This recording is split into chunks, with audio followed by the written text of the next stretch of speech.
En Radio Intereconomía, Pulso Geopolítico. Análisis sobre los nuevos desafíos mundiales. Presenta Rafa Jiménez.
Sánchez y Xi, juntos en el lado correcto de la historia. ¿Paradoja o nueva realidad geopolítica? Bienvenidos a Pulso Geopolítico. El presidente de un país democrático estrechando lazos con el líder de un régimen de partido único que defiende y se dice defensor del multilateralismo, del derecho internacional. Parece casi distópico. Lo perturbador es que no lo es, que el mundo actual está patas arriba y los que decían defender la democracia y el derecho lo ignoran completamente. Durante décadas el orden liberal internacional fue un proyecto esencialmente occidental. La Carta de Naciones Unidas, el derecho internacional humanitario, la prohibición de uso unilateral de la fuerza, la inviolabilidad de las fronteras. Todo un andamiaje normativo complejo que fue presentado durante generaciones como el gran logro y la gran aportación de Occidente a la civilización, a la cultura política de un siglo XX, que fue el siglo, por un lado, de los horrores, pero por otro lado, el siglo de la arquitectura internacional basada en el derecho y en las normas. Ahora asistimos, sin embargo, al desmoronamiento de esa narrativa desde dentro. Tenemos a Israel, que lleva mucho tiempo llevando a cabo operaciones militares, condenada por los mecanismos que velan por el derecho internacional. En paralelo, un Estados Unidos que predica el orden basado en reglas teóricamente, pero que intervienen en estados soberanos sin haber sido atacado, que extrae presidentes de otros países, que dice su máximo líder que no atiende a más derecho internacional que al que está en su cabeza, que no le importa lo que digan las normas internacionales. Y frente a ese cuadro, la posición china resulta, cuando menos, formalmente coherente. Lleva años reivindicando Pekín el multilateralismo, la no injerencia a los asuntos internos de cada uno y la resolución de conflictos por vías diplomáticas. ¿Cuántas guerras ha iniciado China? ¿Cuántas ha iniciado Estados Unidos? Se puede argumentar, con razón, que esa defensa del derecho internacional tiene mucho de selectiva, porque tiene muchas contradicciones el régimen chino, incluso con el trato a sus minorías.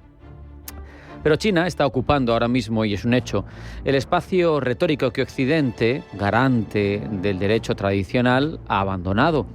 Eso, es obvio, no convierte a Xi Jinping en un campeón de la democracia ni en un defensor desinteresado de los derechos humanos, pero sí produce una inversión de roles que tiene consecuencias políticas reales, porque la credibilidad se construye con coherencia y se destruye, como está ahora mismo Occidente en manos de sus líderes, con contradicciones.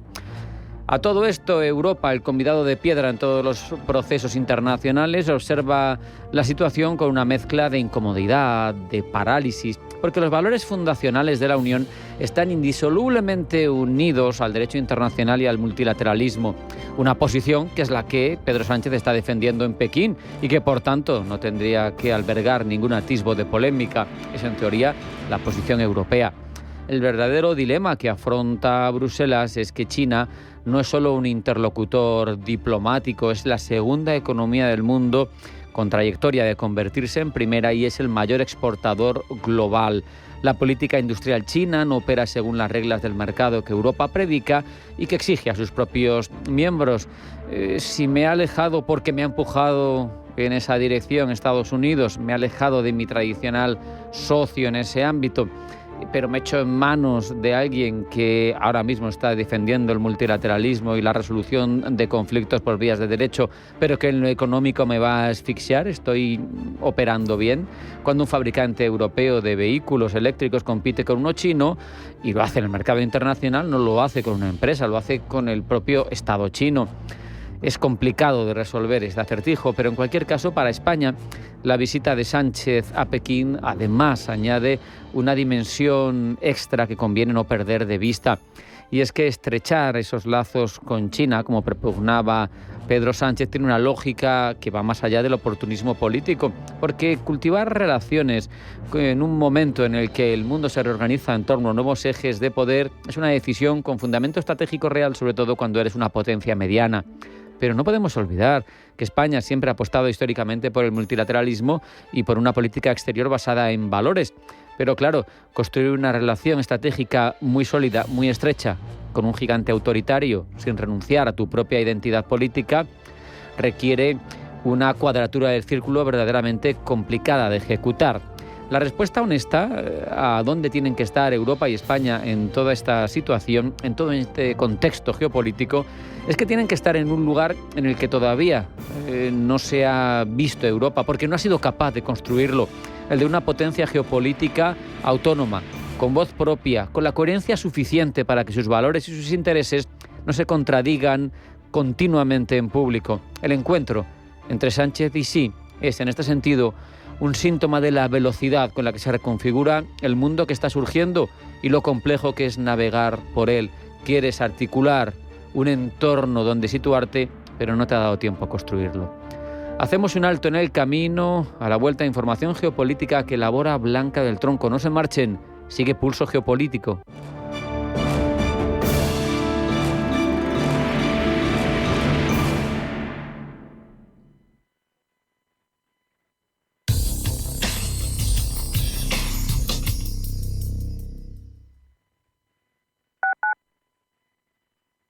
¿Sabía usted que unos pies con problemas pueden paralizar nuestro ritmo de vida? Le proponemos una solución indolora, con una mínima incisión y con anestesia local aplicando las técnicas más avanzadas en cirugía del pie. Clínica Jiménez, calle Alcalá 378. Diagnóstico gratuito, 91 367 0071.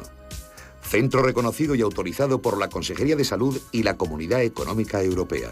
91 367 0071. Roca Rey, Talavante, Castella, Manzanares, Emilio de Justo, Juan Ortega. Las máximas figuras están en la Feria de San Isidro. Desde el 8 de mayo los veremos a todos en la Plaza de Toros de las Ventas. Compra ya tus entradas en las-ventas.com.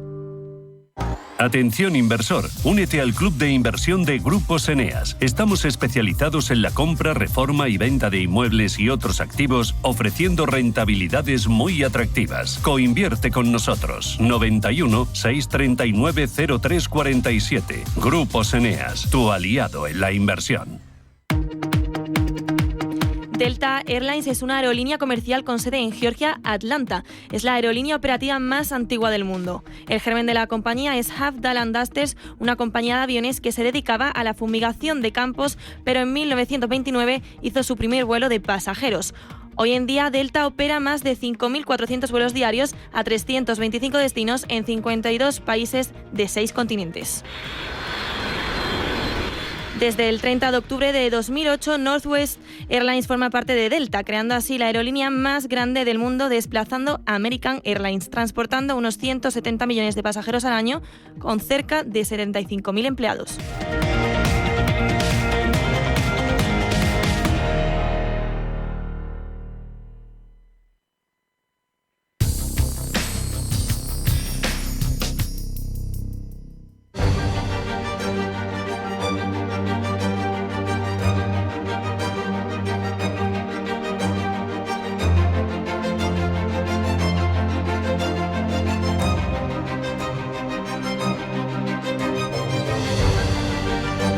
Vamos con la información geopolítica que elabora Blanca del Tronco. Blanca, bienvenida, buenas tardes. Buenas tardes. Pakistán se ofrece a albergar una nueva ronda de negociaciones entre Estados Unidos e Irán. Según una fuente pakistaní, la fecha para nuevas conversaciones aún no se ha fijado. La última ronda de negociaciones celebrada en Islamabad durante el fin de semana no resultó en ningún acuerdo. En respuesta, el presidente estadounidense Donald Trump ha impuesto un bloqueo naval del estrecho de Hormuz. Primera reunión en Washington entre Israel y Líbano. Representantes diplomáticos de Israel y Líbano mantienen una primera reunión con la mediación del secretario de Estado de Estados Unidos, Marco Rubio, para tratar de alcanzar un acuerdo que interrumpa los ataques israelíes y pueda ayudar a cimentar el alto el fuego acordado entre Washington y Teherán. La Agencia Internacional de la Energía asegura que la demanda de petróleo caerá en 2026, pero no descarta un hundimiento. En su informe mensual sobre el mercado petrolero, la Agencia Internacional de la Energía estima que la demanda global será de media este año de 104,25 millones de barriles diarios, lo que significa 730.000 barriles diarios menos de lo que había calculado en marzo durante los primeros días de la guerra. Esto ocurrirá en un escenario central, pero si las interrupciones se prolongan, el hundimiento de la demanda podría alcanzar los 5 millones de barriles diarios en términos interanuales entre el segundo y el cuarto trimestre. Termina el viaje oficial de Sánchez a China. Y lo hace tras reunirse con el presidente chino Xi Jinping, quien ha asegurado que China y España defienden el derecho internacional y están en el lado correcto de la historia. Sánchez, por su parte, ha defendido que a Europa le interesa estrechar lazos con el gigante asiático desde el pragmatismo. El Fondo Monetario Internacional presenta su informe global de perspectivas. Y lo hace tras adelantar que los efectos de la guerra en Irán han obligado al organismo a empeorar las previsiones de crecimiento global. Además, el comité de Bretton Woods del FMI organiza un foro en el que intervienen, entre otros, la directora gerente del organismo, Kristalina Georgieva, y la presidenta del Banco Central Europeo, Christine Lagarde. El Papa continúa su viaje a Argelia. Hoy se desplaza a Natva, Antigua y Pona, donde visita el yacimiento arqueológico vinculado a San Agustín, fundador de la orden a la que pertenece. Tras Argelia, León XIV se desplazará a Camerún, posteriormente lo hará a Angola y Guinea Ecuatorial. Y en Sudán se cumplen 3 años ya de guerra civil. En 3 años de guerra, el ejército de Sudán y el grupo paramilitar Fuerzas de Apoyo Rápido han sufrido un desgaste que ha provocado el estancamiento de los frentes de combate, un escenario que reduce las probabilidades de una victoria militar total y abre la puerta a negociaciones entre las dos partes.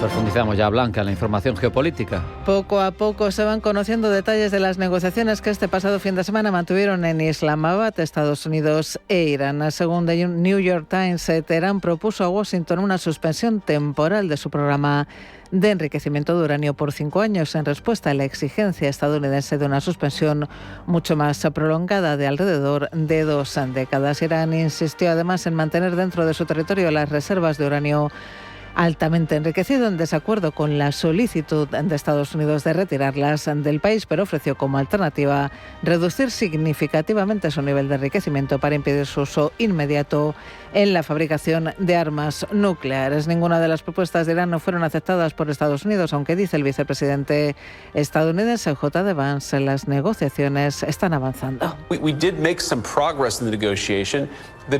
Hemos avanzado, dice, en la negociación. La gran incógnita ahora es si los iraníes tendrán la suficiente flexibilidad, si aceptarán los puntos clave que necesitamos para que las cosas salgan adelante. Creo que realmente se puede lograr un gran acuerdo, pero ahora le corresponde a los iraníes dar el siguiente paso. Negociaciones que podrían continuar en las próximas semanas. Pakistán ya se ha ofrecido para albergar una nueva ronda de contactos entre Estados Unidos e Irán, según una fuente pakistaní que asegura, eso sí, que aún no hay una fecha concreta para esas nuevas conversaciones. Y todo ello cuando el bloqueo naval del estrecho de Hormuz por parte de Estados Unidos está en vigor desde ayer a las 4 de la tarde, hora española. Una crisis que es el resultado de una escalada progresiva entre Irán y Estados Unidos a lo largo de las últimas semanas y que nos resume Rubén Gil.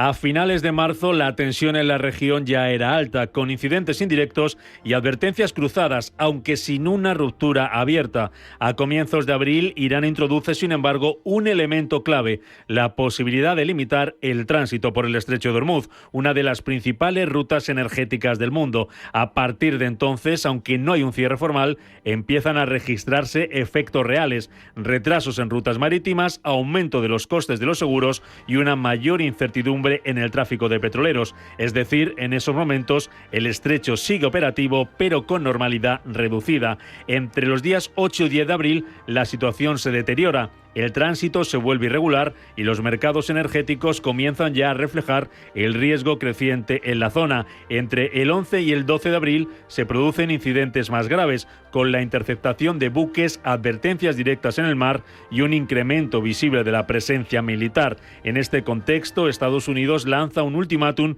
para garantizar la libertad de navegación y, al no recibir una respuesta acorde a sus intereses, anuncia un bloqueo naval selectivo en torno al estrecho. Washington ha desplegado unidades militares en la zona, ha intensificado el control del tráfico marítimo y ha advertido de posibles interceptaciones a buques vinculados a Irán. A día de hoy la situación es de un equilibrio inestable. El tráfico marítimo continúa, pero con restricciones. El riesgo para la navegación es elevado y la presencia militar en la zona es significativa. La crisis, que comenzó como presión política, se ha transformado en un problema de seguridad marítima con impacto directo en el mercado energético global y con un riesgo de escalada que sigue siendo alto. Por cierto, que el presidente francés Emmanuel Macron y el primer ministro británico Keir Starmer organizarán una cumbre en París este próximo viernes. Sobre la mesa un plan para garantizar la seguridad del transporte marítimo internacional después de que termine el conflicto en Oriente Medio. Desde el Elíseo aseguran que la cumbre incluirá países dispuestos a contribuir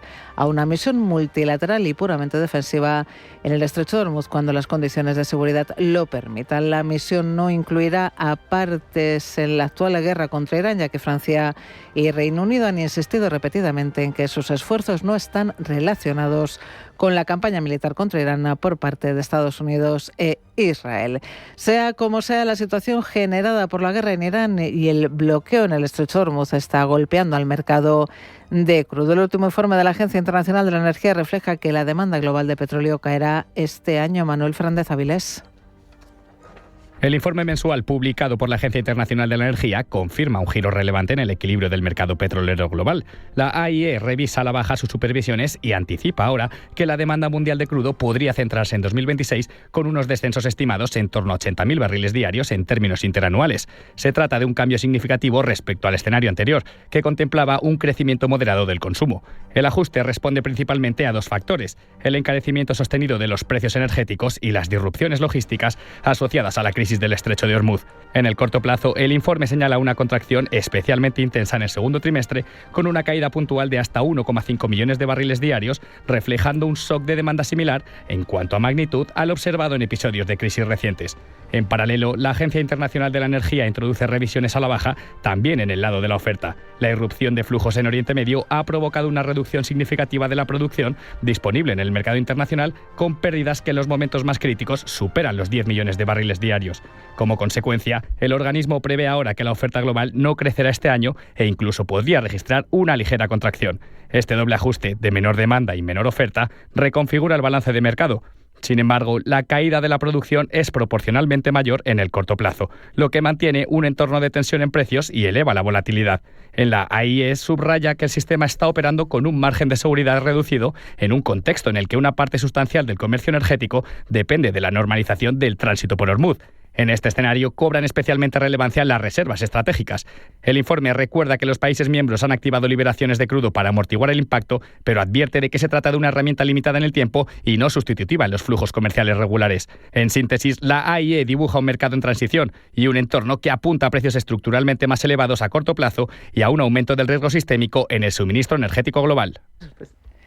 Mientras el mercado energético global entra en tensión y el estrecho de Ormuz sigue operando bajo riesgo, Washington se ha convertido hoy en el principal escenario diplomático de la crisis en Oriente Medio. Allí representantes de Israel y Líbano mantendrán un encuentro directo, el primero en décadas, bajo mediación de Estados Unidos. Gemma González. Israel y Líbano se ven las caras este martes en Washington en lo que es su primera toma de contacto tras más de 40 años. El objetivo inmediato, abrir un canal de diálogo, aunque las condiciones de partida son complejas. Las conversaciones se producen con los combates aún activos en el sur del Líbano, sin un alto el fuego previo y con posiciones muy alejadas en los asuntos clave. Sobre la mesa, 3 grandes cuestiones: el cese de las hostilidades, el papel de Hezbollah en el sur del Líbano y las garantías de seguridad en la frontera norte de Israel. Tel Aviv plantea condiciones estructurales, incluyendo el debilitamiento o desarme de Hezbollah, mientras que Beirut prioriza un alto el fuego inmediato, pero tiene una capacidad limitada para imponer compromisos sobre el grupo chií. Este intento de negociación se produce en paralelo a un deterioro acelerado del entorno estratégico regional. En el Golfo, la situación en el estrecho de Hormuz sigue siendo inestable, con tráfico marítimo irregular y fuerte presencia militar. La conexión entre ambos frentes es directa. La evolución del conflicto entre Israel y Líbano y su posible extensión regional condiciona la estabilidad de las rutas energéticas críticas y, en consecuencia, influye de forma inmediata en precios, suministro y expectativas económicas globales. Por ahora, las conversaciones en Washington tienen más valor como señal política que como avance concreto hacia un acuerdo, pero reflejan una realidad más amplia. La crisis ya no es solo militar, es también diplomática, energética y económica, y se está desarrollando simultáneamente en varios escenarios con un impacto que trasciende claramente la región. Y Sánchez ha encontrado en China voluntad de trabajo y ha firmado 15 acuerdos económicos que tratarán de seguir la senda comercial ya tendida en tratados previos. China debe ver a Europa, al igual que también ve a España, como un lugar en el que invertir y también como un socio con el que poner en marcha proyectos industriales. Y prueba de ello son los 10 acuerdos económicos que vamos a firmar hoy. 5 van a servir para ampliar el acceso de nuestros productos agroalimentarios al imponente mercado chino. 4 nos van a ayudar a impulsar las exportaciones españolas, también desarrollar nuestras capacidades de transporte y de infraestructura. Y 1 va a proteger las denominaciones de origen de nuestros agricultores. A lo largo de su visita, Sánchez se ha reunido con 36 líderes de empresas billonarias y les ha pedido que aumenten su inversión en España. Este ánimo comercial ha ido acompañado de la firma de otros acuerdos que buscan reforzar la cooperación bilateral en todos los ámbitos, incluidas la ciencia y la cultura. Pero sin duda lo más llamativo de estos encuentros ha sido su marcado carácter geopolítico, con Sánchez instando a su homólogo Xi Jinping a implicarse más en la resolución de conflictos. Pablo Llanone. En una de sus reuniones, Sánchez ha llegado a discutir con Xi Jinping qué cambios podrían ayudar a reforzar el sistema multilateral. En este contexto, el presidente español ha instado a su homólogo chino a seguir implicado en 3 líneas de trabajo. China, como una gran potencia que es, aumente sus esfuerzos para combatir la emergencia climática, como está haciendo, también contribuya a reducir la pobreza, como lo está haciendo, y también, lógicamente, que contribuya con su hacer diplomático a resolver conflictos y guerras que asolan al mundo. Se ha detenido especialmente en la labor diplomática esa línea, si me permiten, sobre la que se asientan en buena parte las demás. En este sentido, y portando la bandera de Bruselas, Sánchez ha instado a una mayor cercanía entre la potencia asiática y el grupo de los 27. Creo firmemente que está en el interés de España y de Europa el estrechar lazos con China. En definitiva, lo que queremos es poder contribuir de forma activa a la creación de un nuevo orden global que traiga la paz definitivamente al mundo. Sánchez aboga por una cercanía que, no obstante, es complicada con la guerra de Ucrania de fondo. China financia indirectamente la invasión de Putin, quien es, según ha dicho el propio Sánchez en su comparecencia, un enemigo de la Unión Europea que busca, ha asegurado, romper ese proyecto del que España forma parte. Por eso, quizá, a la hora de hablar de la labor diplomática de China, Sánchez se ha centrado más en el rol que puede ocupar en Oriente Medio. Muy difícil encontrar otros interlocutores que puedan desanudar esta situación provocada en Irán y en el estrecho de Hormuz, más allá de China. Por tanto, creo que con eso lo digo todo. Creo que es importante el papel que puede jugar China para encontrar vías diplomáticas que cesen con esta guerra y que contribuyan a la estabilidad y a la paz.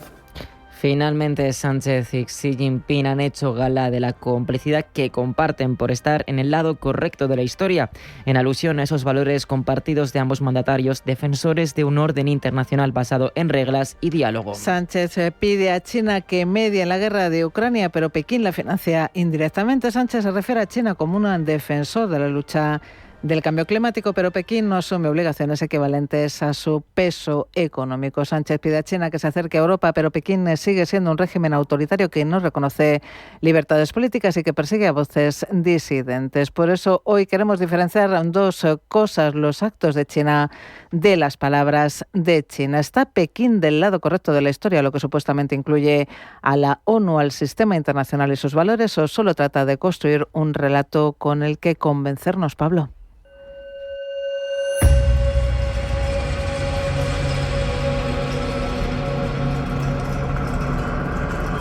Derecho internacional, paz y multilateralidad son las tres máscaras que Pekín se pone en el teatro de la política internacional. Pero como en toda obra de ficción, el subtexto se acaba filtrando por los gestos y las actuaciones que no siempre coinciden con las palabras, revelando el rostro oculto de cada personaje.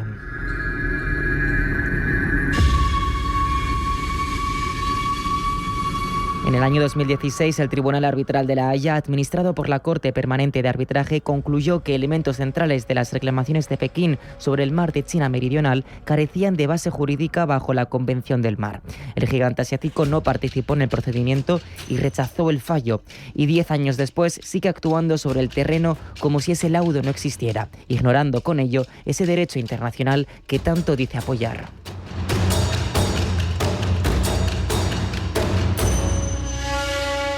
Mientras China defiende la reunificación política con Taiwán, mantiene una presión militar constante sobre la isla, con ejercicios cada vez más amplios y frecuentes. Defiende el diálogo y la negociación para poner fin a la guerra de Ucrania, pero es a su vez, en palabras de la OTAN, un facilitador decisivo de la continuidad del conflicto. Luis Vicente Pérez Gil es analista del Instituto Español de Estudios Estratégicos. La imposición de sanciones a Rusia en 2014 y posteriormente en 2020 hace que no pueda comerciar con Occidente. Con lo cual, todos esos flujos se derivan hacia el sudeste asiático.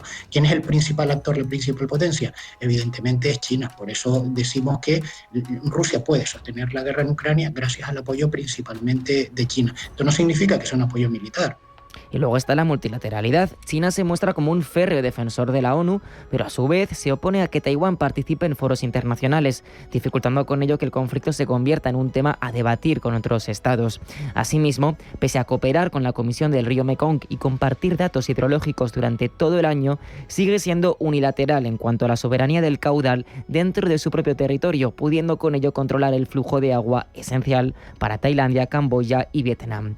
Con estos ejemplos queda claro que Pekín defiende la multilateralidad solo para lo que le interesa, es decir, ganar influencia en un mundo que a veces funciona bajo esa lógica. Y es que, ¿qué más pruebas hacen falta para cuestionar si Pekín defiende realmente el multilateralismo, la paz y el derecho internacional a todos sus efectos? Sin duda, hay algo que contradice esas máscaras que China se pone cuando los focos de los medios internacionales la apuntan.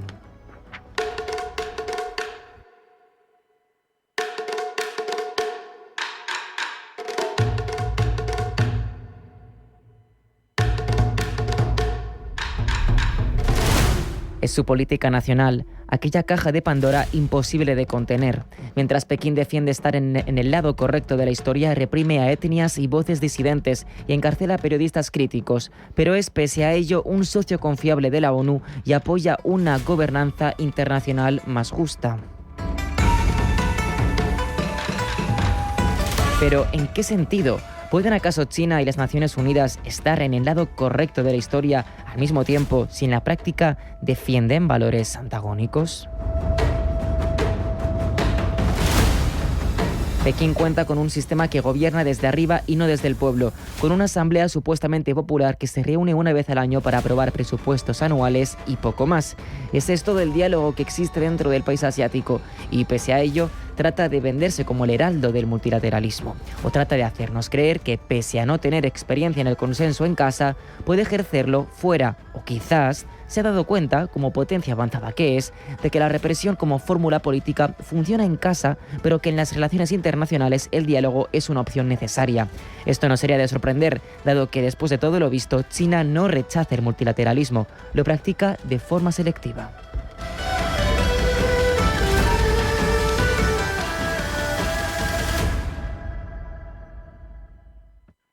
Radio Intereconomía. Eres lo que escuchas.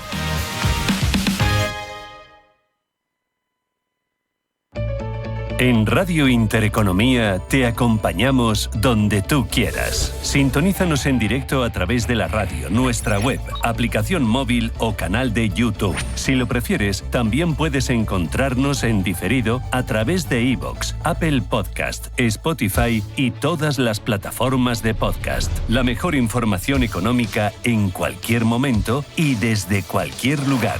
Radio Intereconomía, siempre contigo. España va a ser el país más longevo del mundo. La cuestión es cómo vamos a vivir esos años de más. No nos vamos a conformar solo con cumplir años, queremos vivirlos al máximo. Y para eso Asisa presenta Bienvejecer. Cuidarse hoy para vivir mejor mañana. Descúbrelo en bienvejecer.es. Asisa, mejor así. Empresa colaboradora de Teatro Real cerca de ti. ¿Estás listo para que tu evento de empresa sea algo único? Washow Madrid, donde cada detalle está pensado para inspirar, conectar y celebrar. Música, gastronomía y tecnología se unen para que tus invitados vivan una experiencia inolvidable. El show más espectacular del mundo. Más información en washow.com. El dinero no descansa, las divisas tampoco. Mercado de divisas, las claves del mercado financiero más grande del mundo, presentado por Bárbara Hermida, los miércoles a las 10 de la noche en Radio Intereconomía.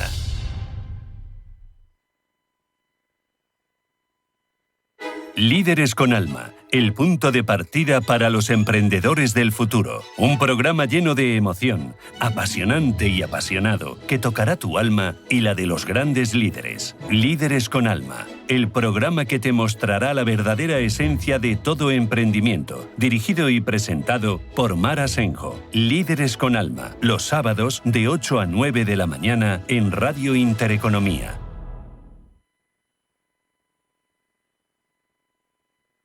Geopolítica, mercados, bancos centrales. Los temas más candentes que impactan en la economía mundial están en Visión Global. Cada tarde de lunes a viernes a las 7 con Marta Isern. Visión Global. Marcamos la diferencia. Radio Intereconomía.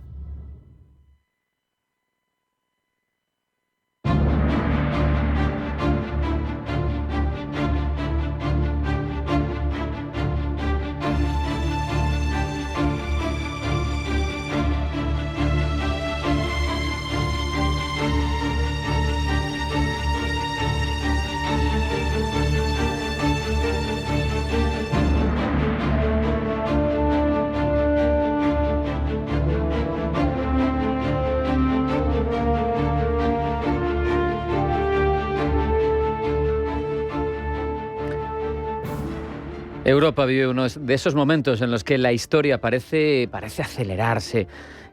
Con la espoleta de la victoria contundente de Pitamajar en Hungría frente a Víctor Orbán, parece que es un momento de que se reconfigure el posicionamiento de la Unión Europea, porque hay muchas cuestiones en el aire que no se circunscriben, sin embargo, solo a esa labor quizá un poco quinta columnista que ha desarrollado Hungría dentro de la Unión bajo el mandato de Orbán. Es un alivio táctico simplemente y son legislativas, pero nos da para pensar otras cuestiones.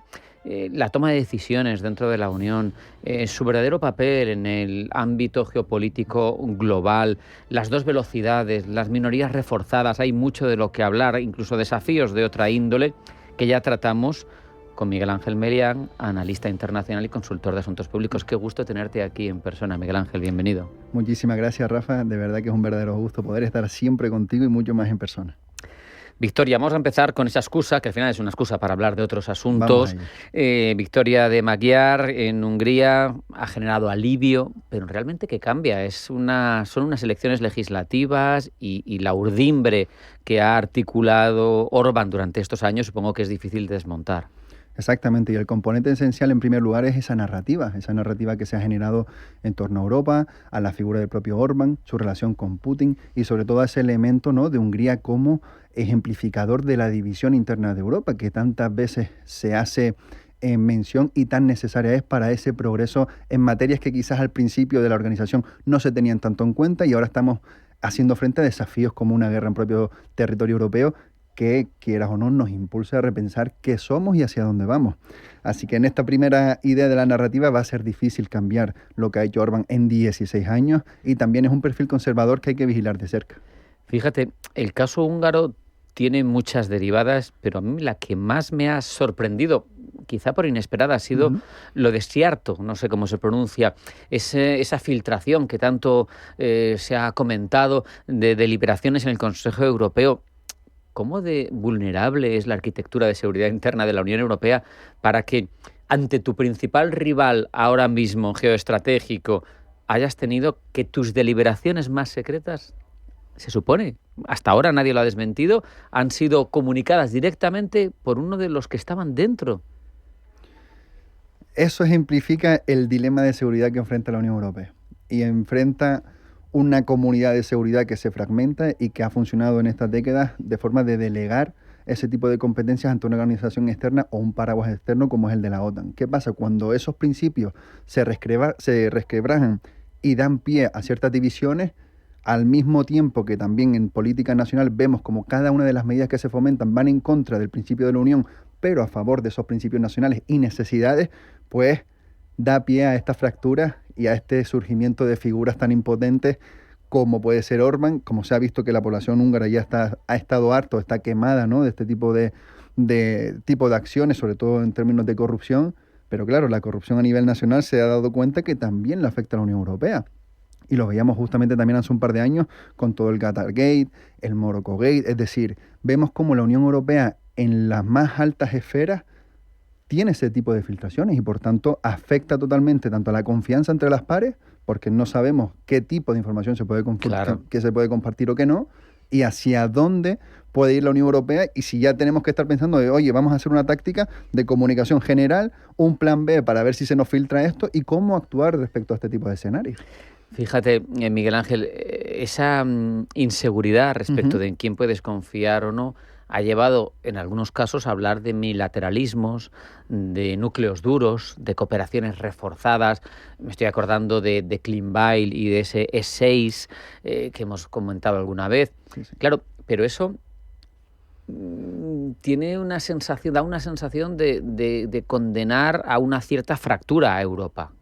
Totalmente. Y yo, a partir de un estudio profundo de las diferentes dinámicas de la Unión Europea, soy de los que apuesta por esa cooperación reforzada e incluso Europa a 2 velocidades, porque creo que los países realmente, Rafa, se mueven por intereses nacionales y se encuentran una base sobre la que cooperar en materias que en principio no pertenecen a la Unión Europea, pero sí existe un grupo fuerte de países que apuestan por intentar dar ejemplo y actuar para que el resto también les apoye y funcionar como una especie de red de arrastre, pues adelante. El problema es que, como bien indicas, hace que se fragmente la Unión Europea y hayan dos categorías. No, y puede ser esquizofrénico, ¿no? Porque puede haber una especie de movimiento casi espasmódico, ¿no? Muy asimétrico, en el que en cuanto a moneda, por ejemplo, haya 6 países juntos o 20 hay ahora, ¿no? Pero luego haya fiscalmente unidos 7 u 8, en relaciones exteriores. O sea, sería muy difícil manejar una Unión Europea así.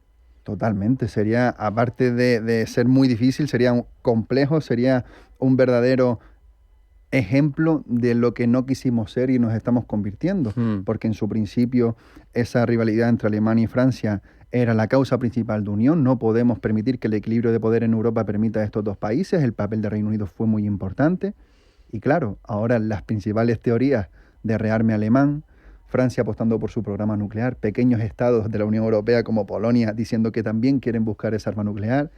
Nos están diciendo, dejando ese pequeño campo de pistas de hacia dónde está yendo el dilema de seguridad que estamos comentando. hacia dónde está yendo la confianza, qué tipos de países quieren seguir apostando por eso y cuáles están entendiendo o intentando aplicar su visión de seguridad de lo que es el mundo y el papel que cada uno tiene que ser, pero dejando de lado a la Unión Europea. Claro. Además, aquí viene a colación completamente, mencionabas tú antes, la OTAN, ¿no? Esa externalización de la seguridad que se ha hecho durante décadas. Sergio Mattarella, el presidente de Italia, lo mencionaba como vasallaje feliz, ¿no? Hemos sido sus vasallos, hemos estado tan contentos, no nos hemos gastado dinero.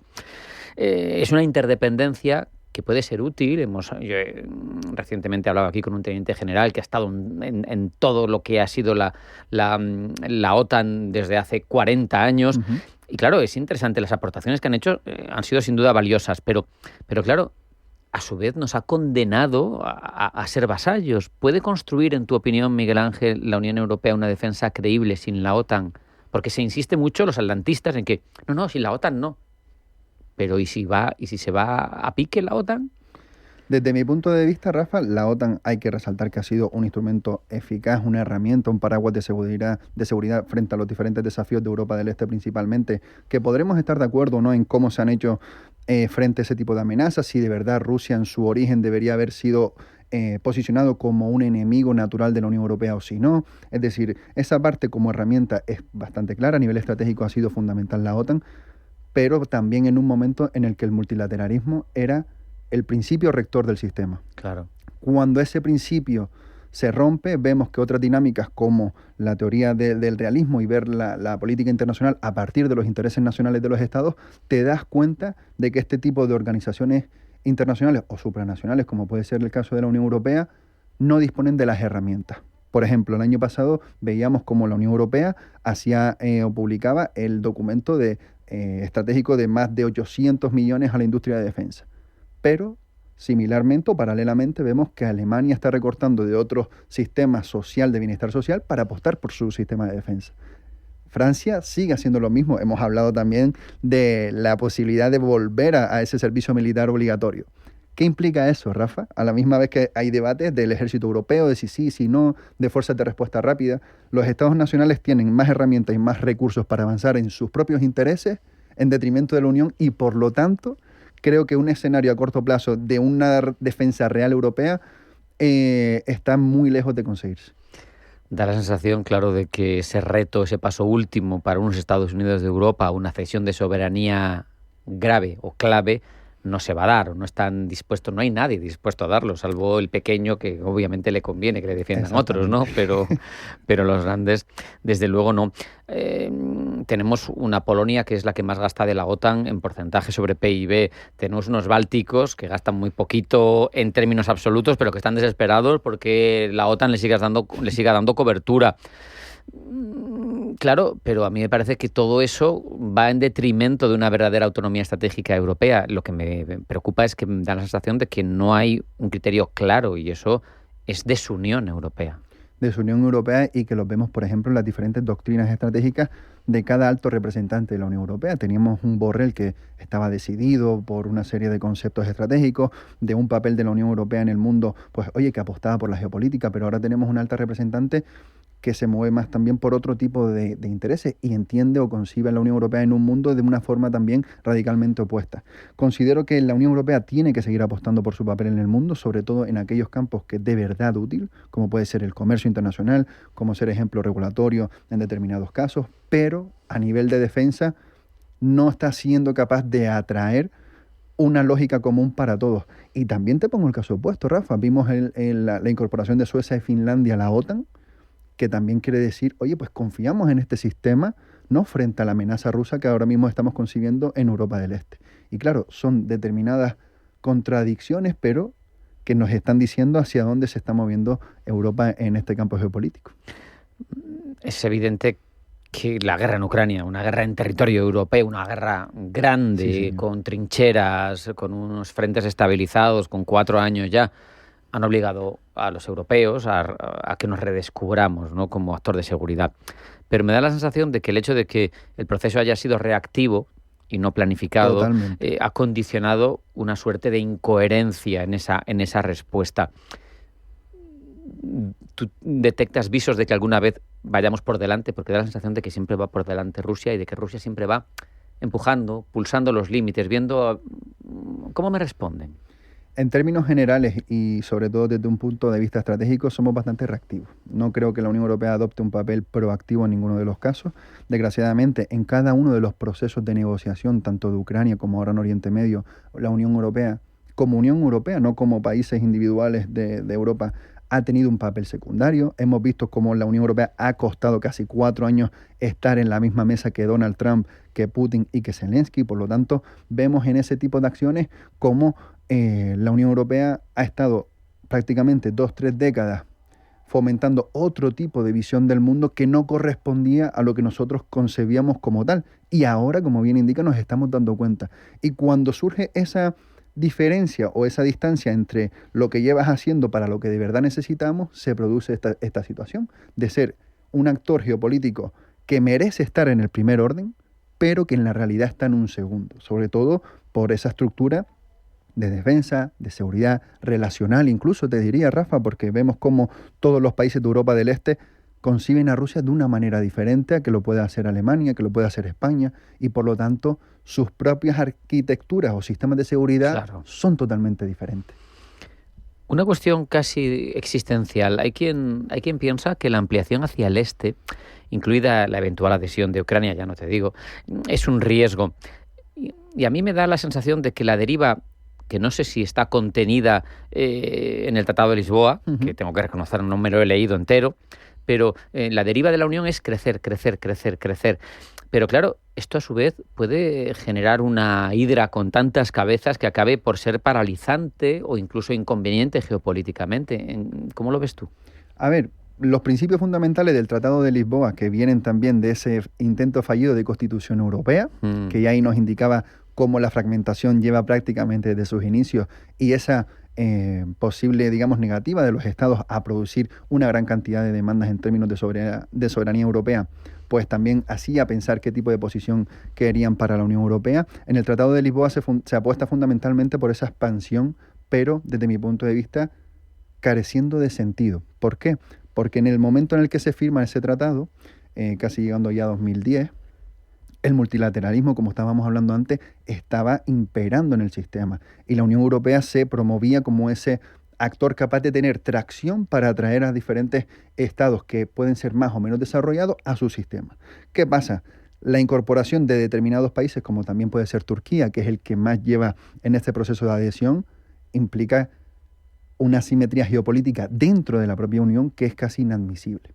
Claro. Por lo tanto, en esta expansión yo creo que deberíamos centrarnos más en consolidar lo que tenemos que en apostar por una expansión tal cual para ser más miembros, porque considero que si no son capaces de apostar por una expansión que sume de verdad en términos estratégicos a la Unión Europea, siempre basándonos en qué queremos ser en el mundo y a partir de esa definición ser capaces de identificar qué elementos pueden sumar a la Unión Europea, si comparten nuestra visión, si comparten nuestra cultura estratégica, de defensa, de seguridad, pues ahí sí te digo que sí. Pero actualmente, Rafa, tal y como está dispuesto el sistema y el panorama, lo veo bastante complicado.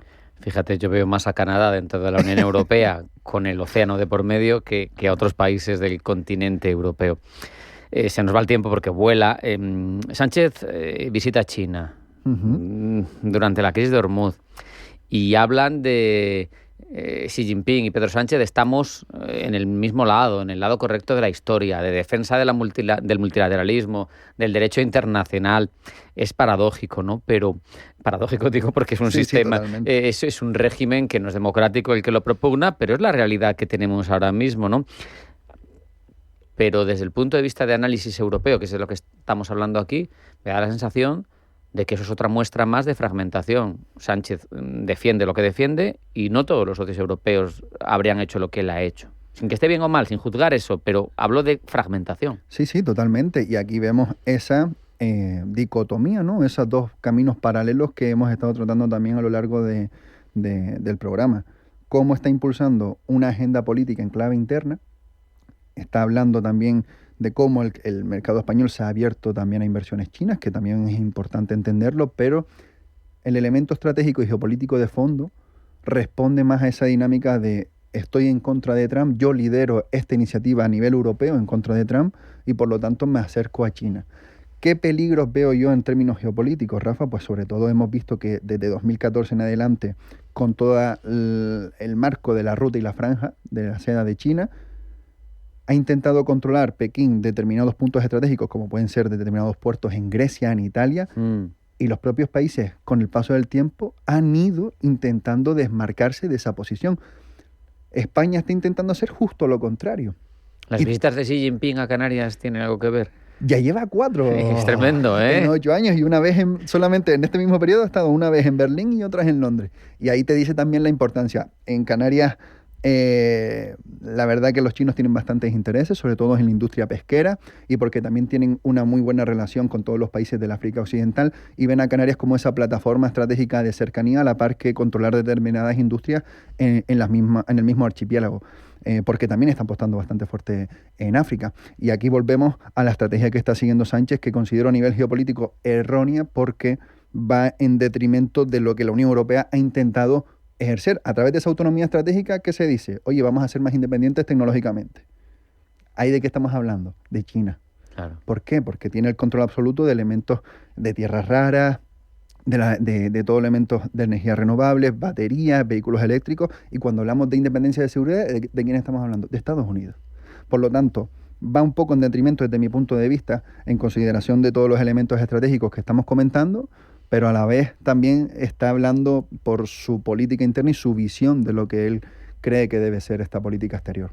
Es tremendo porque, claro, parecemos un tente tieso. Giramos de uno a otro porque no nos quiere Estados Unidos en materia de seguridad, porque no estamos a la altura, porque no somos buen socio ahora mismo. Miramos hacia el dragón. Y el dragón nos dice, sí, ven aquí, que te voy a abrazar, pero te voy a inundar, te voy a inundar de productos, tengo empresas potentísimas con ayudas de Estado y no vas a poder competir contra mí. Verdaderamente da la sensación de que no hay, precisamente lo que mencionabas tú, un encaje, no hay una conciencia de dónde quiere estar la Unión Europea en ese punto. Y sobre todo en un momento en el que todas estas empresas de uso dual civil-militar chinas están en un auge bastante importante. Hay estados que ya se están considerando como amenaza estratégica la entrada de este tipo de empresas chinas en sus sistemas de vigilancia, de información, de comunicación, y las ven como una amenaza de seguridad nacional. Vemos el caso de Estados Unidos con Huawei, pero aquí, por ejemplo, les invitamos a entrar. E incluso hemos visto también esos choques, ¿no?, narrativos entre Trump y España diciendo, mira, nosotros estamos cortándole la entrada a Huawei porque lo consideramos una amenaza de seguridad nacional, porque está conectado con el gobierno chino, pero después otros países dejan la entrada a este tipo de empresas, de sus sistemas y demás, por lo tanto lo consideran una vulnerabilidad. Claro. Y lo utilizan de justificación para no cooperar con nosotros. Por lo tanto, son todos este tipo de elementos que contradicen un poquito la narrativa, la estrategia y el ecosistema geopolítico en general. No puedo dejar de mencionarlo, has tocado tú de pasada, pero el papel de la Unión Europea en Oriente Medio, cuando históricamente ha sido una potencia normativa, no solo de desarrollo de leyes, sino de exportar ética, exacto, de exportar una autoritas más moral que de otro tipo, pero eso se ha acabado. No tienes ejército que poner sobre la mesa, no tienes legiones y no pintas nada. Y tristemente la representación de la Unión Europea en Oriente Medio actualmente está liderada por países individuales. Vemos el caso de Francia en el Líbano, que es prácticamente una potencia que lleva ahí un siglo haciendo y deshaciendo. Italia, Alemania intentando unirse en determinados campos, cómo hacer frente a la estrategia de Trump, participar o no en la guerra también respondiendo a cómo el electorado interno puede percibir la acción del gobierno. Vemos una fragmentación en líneas generales carente de estrategia, Rafa, y por lo tanto cada acción que se está tomando de forma individual respecto al conflicto afecta a la posición en términos de seguridad y defensa de la Unión Europea. No quiero que se nos pase, tenemos tiempo para hablar de ello, pero estamos en la parte final. La demografía. La demografía no acapara titulares. A la gente no le parece chulo, no es clickbait, pero probablemente es una de las cuestiones que más va a determinar el futuro de los países, de las agrupaciones de países, de los continentes. Ahora mismo en Asia está la mitad de la población mundial, solamente sumas China e India y fíjate lo que tienes ya. Y eso marca futuro, marca posibilidades. ¿Qué pasa con la Unión Europea respecto a la demografía? Es otro de los temas pendientes de la Unión y que desde mi punto de vista son fundamentales porque, como bien estabas indicando en los diferentes factores que influye la demografía, esencialmente es el motor de desarrollo de cualquier tipo de sociedad. Vemos como África tiene una media edad de 19,2 años, vemos como Asia tiene un poquito más, pero no llega a los 40 años casi de la Unión Europea. Vemos cómo esos focos demográficos cada vez tienen un protagonismo mayor en cómo se entiende el mundo y sobre todo, Rafa, porque nosotros somos alrededor de 500 millones de personas, lo que se considera Europa actualmente. Si consideramos todos los países occidentales, pues llegaríamos a ser en torno a 800, 900 millones. Pero claro, si sumas a la India y a China, son más de 2.000 millones de personas. Y por tanto, ¿cómo entendemos el mundo? Según nuestra propia visión, por cantidad y por cómo hemos estado dominando los siglos recientes. Pero en contraste, si lo normal es por cantidad de que se produce, la forma de ver el mundo que vamos a acabar adquiriendo va a ser la de aquellas personas o grupos poblacionales que sean mayor al nuestro. Claro. Por lo tanto, Asia y África. Es tremendo. Leía en proyecciones demográficas que Nigeria a final del siglo XXI iba a ser el segundo país más poblado del mundo, que por la propia deriva demográfica de China iba a bajar a 700 millones de habitantes, pero que Nigeria iba a tener 800 millones de habitantes. Tremendo. Es que la media actual de hijos por mujer en Nigeria es casi 8 hijos actualmente. Y claro, si encima tienes ese tipo de condiciones con una estructura estatal, política, social y económica que no es capaz de cubrir todas y cada una de las necesidades de su propia población, la explosión demográfica, si la juntamos con elementos climáticos, de guerra, de conflictos y demás, vamos a ver cómo los movimientos migratorios también definen qué parte del mundo van a ser más importantes. Mira, se acaban de cumplir 3 años de la guerra civil en Sudán, que decimos 3 años por decir algo, porque si uno mira la historia de Sudán, vienen de guerra desde hace mucho tiempo. Pero, claro, no somos conscientes, yo no sé si los estadounidenses son conscientes de que son 300 millones de personas. O sea, que sí, que su superioridad económica todavía, si no hablamos de paridad de poder adquisitivo, está ahí, que su superioridad tecnológica todavía está ahí, la militar, es un hecho, pero es difícil dominar el mundo siendo tan poquitos. Y lo más difícil, Rafa, es hacer entender al resto tu propia concepción del mundo. Si no somos capaces de entender y de empatizar estratégicamente con otras culturas, el elemento demográfico va a determinar gran parte de la geopolítica de este siglo. Es que da la sensación de que Obama e incluso anteriores elementos del servicio exterior de Estados Unidos se dieron cuenta hace bastante tiempo de que había que girar la cabeza no hacia el Atlántico, sino hacia el Pacífico. El eje Asia-Pacífico es el que tiene ahora mismo, sobre el que pivota el mundo. Pero aún así, claro, vivimos con herencias muy marcadas, conflictos, fronteras de la época en la que Occidente dominó el mundo, pero claro, tampoco hemos sido capaces de reinventarnos para adaptarnos a esa nueva realidad. Y de mantener esa identidad, porque cada vez los europeos comparten menos valores entre países de la cultura europea y de la civilización occidental como tal, y hemos visto como ese detrimento de la valoración que tiene o la percepción de los europeos de lo que somos en el mundo, también ha ido en detrimento en contraposición a otras visiones del mundo. Y yo creo que es fundamental intentar apostar por ese modelo occidental de visión del mundo, de lo que hemos sido, de lo que somos y de lo que podemos llegar a ser. Pero occidental con el eje atlántico, occidental sin el eje atlántico, porque las cosas que ahora mismo por lo menos entiende como reales y como certidumbres Estados Unidos no son las mismas que se entienden en Europa.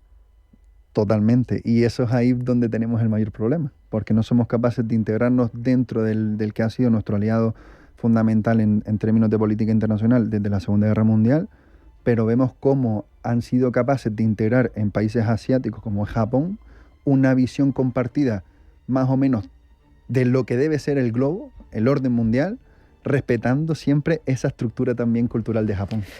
Es verdaderamente un desafío fascinante y mayúsculo, al menos por acabar en positivo. También hay que decir que si uno mira la historia a largo plazo de Europa, siempre nos hemos desangrado en guerras entre nosotros y llevamos muchas décadas sin guerras entre nosotros, lo cual, bueno, tampoco está tan mal. Exacto. Miguel Ángel Melián, analista internacional, consultor de asuntos públicos, un verdadero placer disfrutar de tu presencia. Muchas gracias. Muchísimas gracias. Hasta aquí ha llegado esta edición de Pulso Geopolítico. Se nos ha acabado el tiempo. Sean felices, pasen buena tarde, sigan con nosotros y sean conscientes de que esto es Pulso Geopolítico y de que les esperamos mañana. Pulso Geopolítico. Hasta mañana.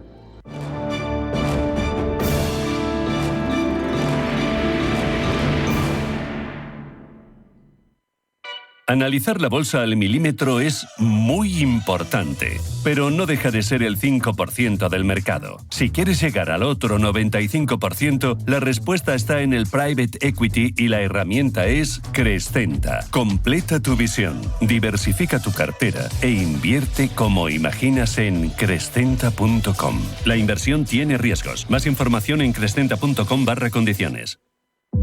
Recorre, vive y siente en primera persona un proyecto aislado en las tierras altas de Ribera del Duero.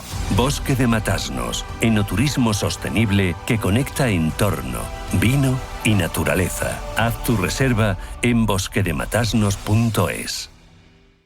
Radio Intereconomía es la mejor plataforma para dar a conocer, relanzar y poner voz a su empresa. Nuestro equipo comercial le asesora para conseguir sus objetivos. Contacte con nosotros. Teléfono 91 999 21 21 y en el mail comercial@intereconomia.com. Radio Intereconomía, la radio de las empresas.